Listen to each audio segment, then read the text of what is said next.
Let me ask you something that might be a little bit uncomfortable. Who are you when you're not trying to please anyone? Who are you when you're not trying to please your parents? Who are you when you're not trying to please your boss? Who are you when you're not trying to please your partner or that ideal version of yourself that you keep trying to become? Like seriously, think about it.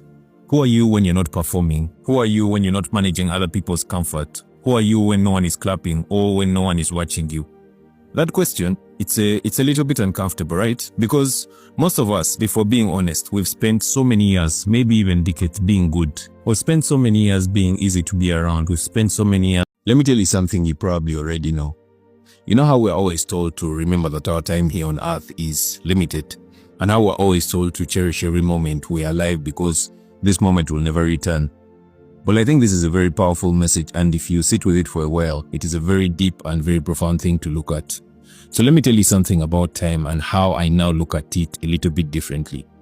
I'm not talking about time management in the corporate sense, but time as this incredibly precious, finite resource, especially when it comes to the people that we love. We all know that our time here is limited, but you know, one of the greatest skills you can ever have in this life is the ability to not take things personally. Like seriously, think about it. We exist in a world full of people carrying invisible wounds, people who've never visited the foundations of their own pain, people who've never really looked into the mirror long enough to ask themselves, where does this anger I have come from? Why do I always feel the need to tear someone else down to feel okay?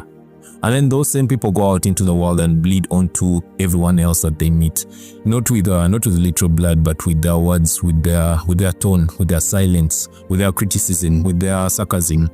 They speak from broken places. From one of the deepest realizations you'll ever have is that growth and greatness will never visit the cautious. Those two things, greatness and safety, they'll never share the same path. We talk about purpose like it's this noble, sacred thing that we should all be chasing. But then we also want it to be clean. We also want it to be predictable and padded. But the truth is, it never is. If you've ever watched a show called Vikings, you'll know exactly what I'm talking about. But even if you didn't, here's the core of what stuck with me. The Vikings believed that dying in battle would send them straight to Valhalla. That's like their version of heaven. So when they were living, they were never scared of death. What they feared was living a life not worth remembering. One of my biggest prayers in life is to build a life where I don't have to depend on people who've hurt or humiliated me before in life. Because yeah, we hear it all the time that don't burn bridges, you never know. And sure, there's a practical side to that statement. The world is small, connections matter, professionalism, all that.